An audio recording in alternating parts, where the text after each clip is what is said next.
listening to the Friday Five here on the Agent Survival Guide podcast. I'm your host, Sarah Ruppel, and it is Friday, January 17th. Happy Friday to you. Just a few more days left, and we will have a new president in the White House. So naturally, that is where we meet the news right now. We titled this episode CMS Draft Legislation for Coverage Year 2026. But you can also think of it as legislation that may or may not happen depending on how the Trump administration chooses to move forward. One thing I will encourage you to do, if you have not already, is to follow along with our show, because that is the best way to stay updated on industry news.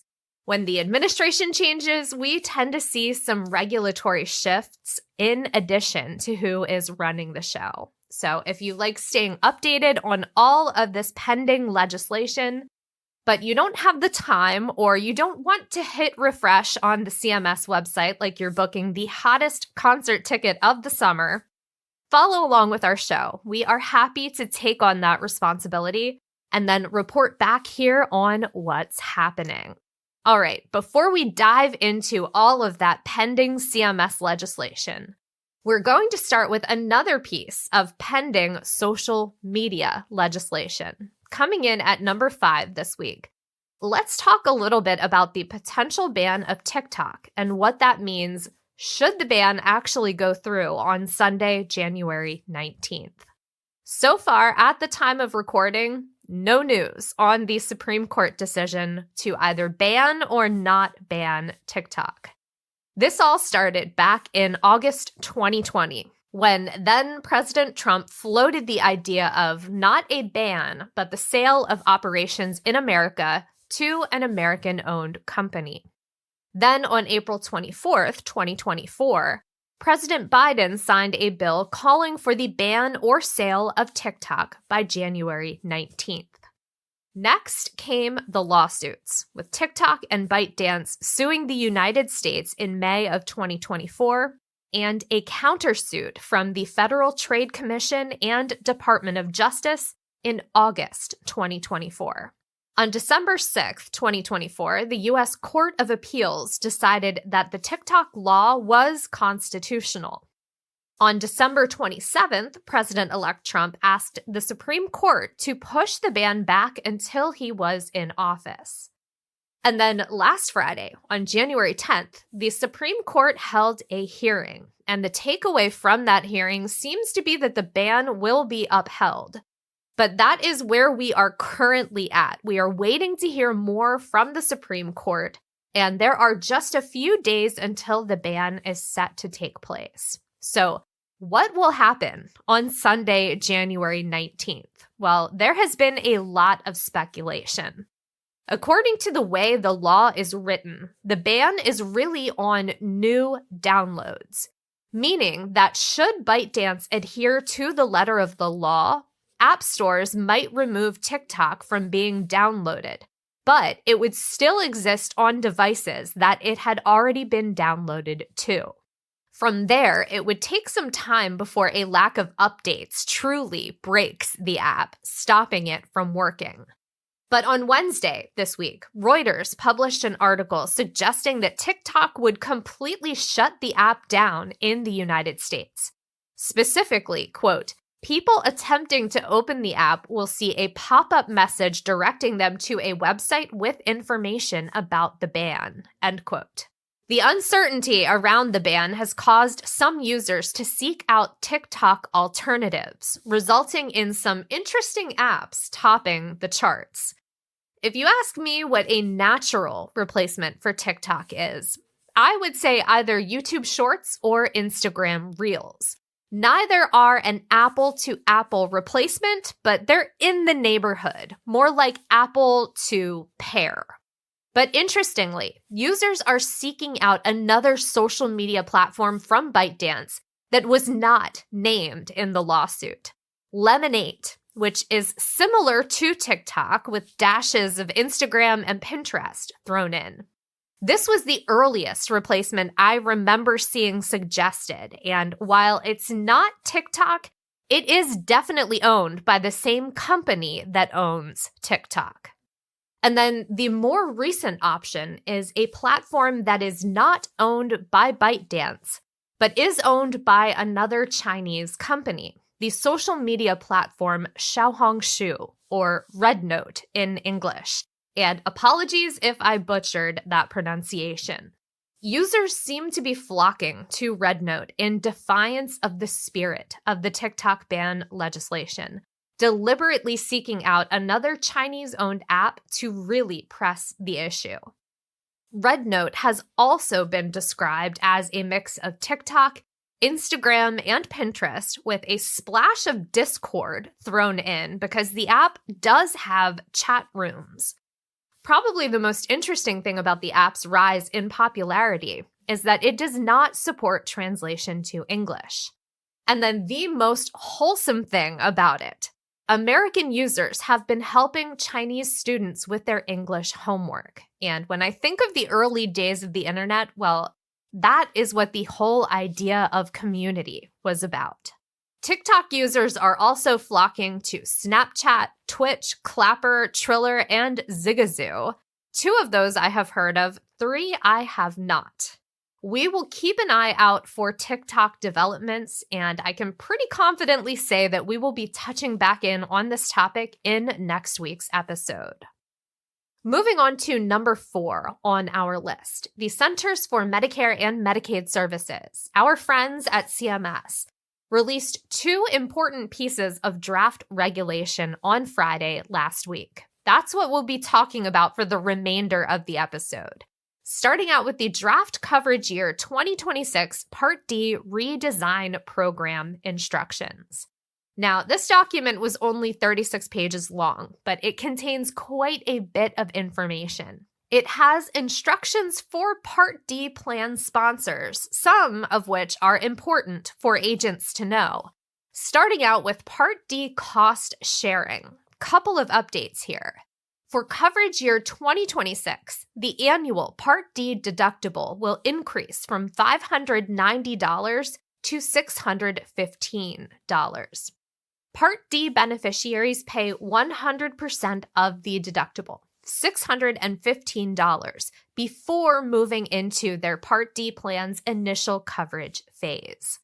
Once inside the initial coverage phase, cost-sharing percentages change depending on whether or not the drug is part of the manufacturer discount program. But the good news is, regardless of that fact, your client is responsible for 25% of Part D drug costs up to the maximum out-of-pocket threshold. That max out-of-pocket threshold amount is the only thing changing within the initial coverage phase in 2026. To keep pace with inflation, the threshold will be $2,100, an increase of $100 compared to the $2,000 cap in coverage year 2025. As far as the details on the rest of that coverage phase, for drugs that are covered by a Part D plan, the plan pays the remaining 75% of the drug cost after your client pays their 25% share. For drugs that are not covered by a Part D plan, the plan pays 65% of the drug cost, and the manufacturer steps in to pay the remaining 10% of the cost.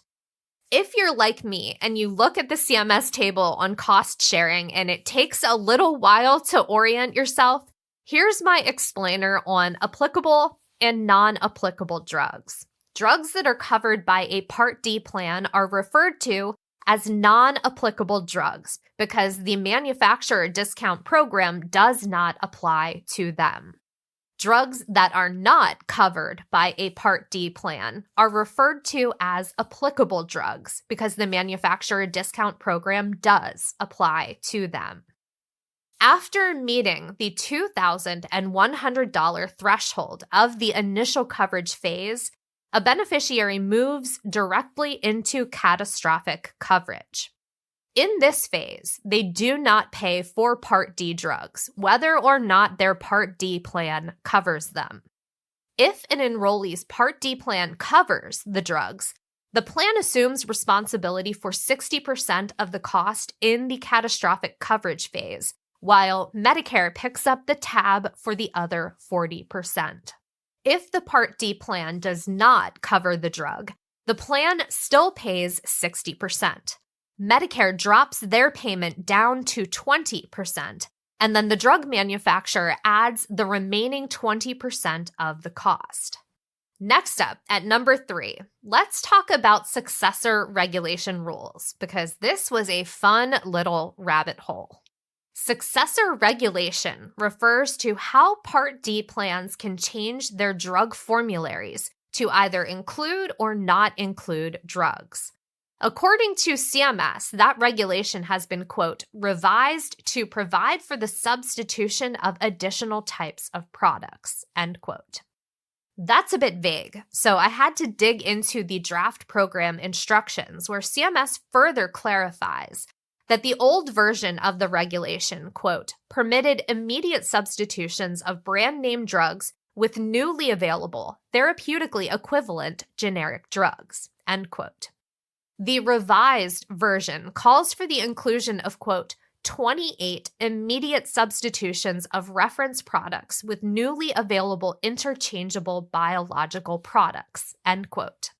A change that, according to CMS, was made because, quote, Congress provided CMS with the authority and flexibility to identify a successor regulation, maintaining the ability for the rules to removal to evolve over time to reflect changes in the pharmaceutical landscape, such as the emergence of interchangeable biological products, end quote. Also, while we're on the subject of drug price negotiation, 2026 marks the first year that negotiated drug prices are scheduled to go into effect for that first set of 10 Medicare Part D drugs. We will be linking to our episode on those drugs and their maximum fair prices in the episode notes. Now on to number 2, creditable coverage determination. Last summer, we had our carrier team manager, Kendra, come on the show to talk about some questions around creditable coverage determination in Part D plans. For review, creditable coverage means coverage that's as good as what's available in Medicare Part D. Plan sponsors can use one of 2 methods to show that their Part D plans provide creditable coverage, either through actuarial value or a simplified method from CMS. With the implementation of the Inflation Reduction Act, several things changed at the same time, resulting in questions because if a Part D plan is deemed to not be creditable by CMS, enrollees in that plan would be subject to the Part D late enrollment penalty. So first, the manufacturer discount program changed what could be counted toward the actuarial value of a participating Part D plan. The amount of money the plan pays and the amount Medicare pays during the catastrophic phase count toward that value. Discounts paid under the program do not count. And then second, Part D benefits became much more robust than when the creditable coverage determination methodologies were set up. In 2025, both methods were available for Part D sponsors to use to determine creditable coverage. CMS has realized that these methods, especially the simplified method, was outdated, or more specifically, quote, the current simplified determination methodology no longer reflects actuarial equivalence with defined standard Part D coverage, end quote. So CMS is revising that methodology to bring the actuarial equivalence in line with those more robust Part D benefits. Currently, for a Part D plan to count as creditable coverage, it must provide, quote, reasonable coverage for brand name and generic prescription drugs and biological products, and reasonable access to retail pharmacies, end quote. Those 2 requirements are still in place. No changes there.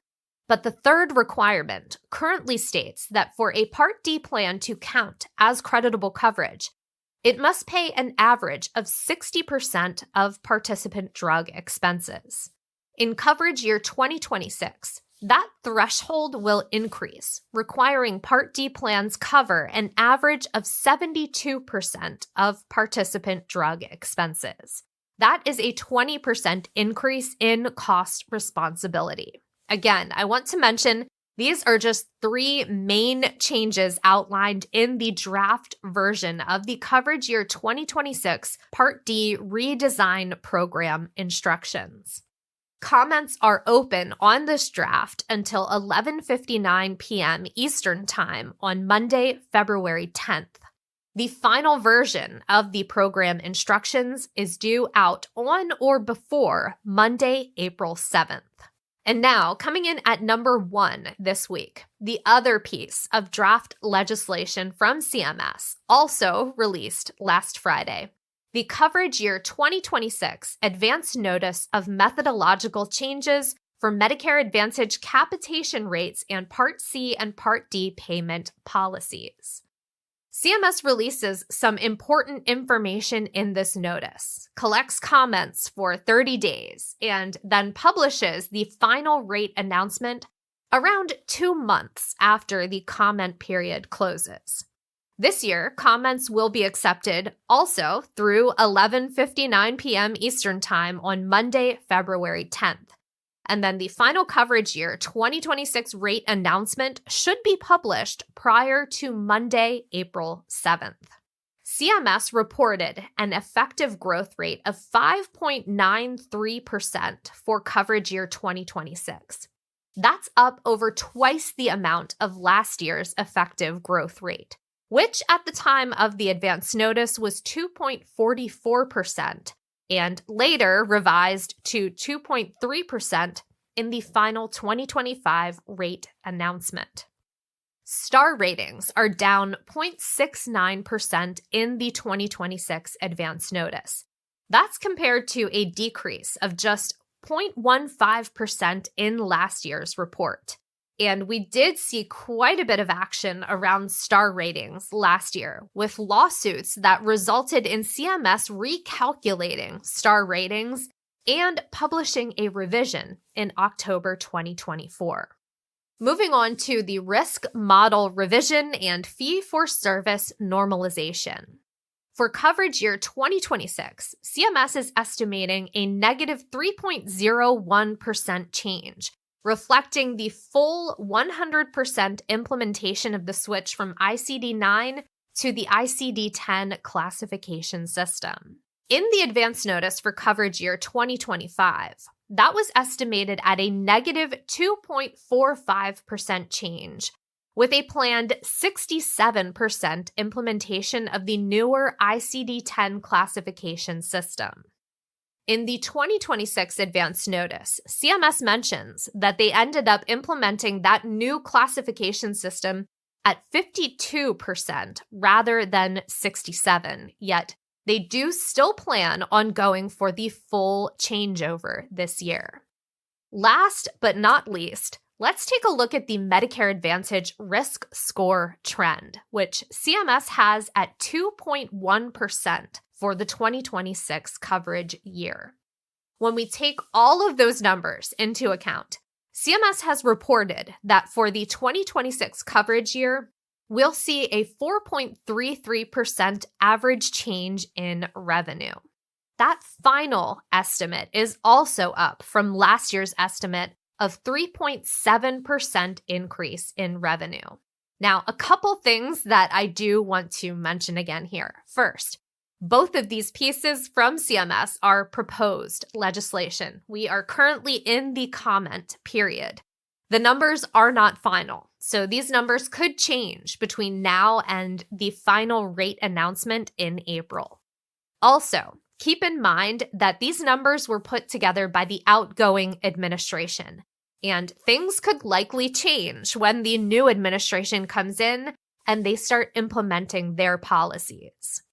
As those updates and changes come in, we will be sure to report back on them here. We will have the links to the CMS fact sheet, the full advance notice document, as well as the other links we mentioned in this episode in our episode notes. And again, the best way to stay updated on everything that is changing within our industry is to follow along with our show. So you know the minute new episodes like this one are released. But that is all we have for you. I know we went over a lot of information in this episode. If you have questions, please email us at asgpodcast@ritterim.com.